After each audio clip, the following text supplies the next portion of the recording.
বন্ধু সিংহ ও খরগোশ। একদিন একটি সিংহ জঙ্গলে ঘুরে বেড়াচ্ছিল।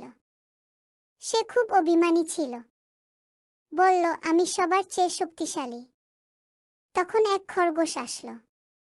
সে শান্তভাবে বলল, তোমার মতো আরো এক সিংহ আছে, সে অনেক বেশি শক্তিশালী।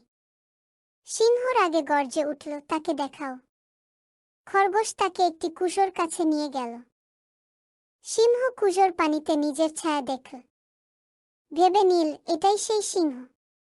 সে লাফ দিয়ে পড়ে গেল কুজোতে। খরগোশ হাসল আর বলল, বুদ্ধিশক্তির থেকেও বড়।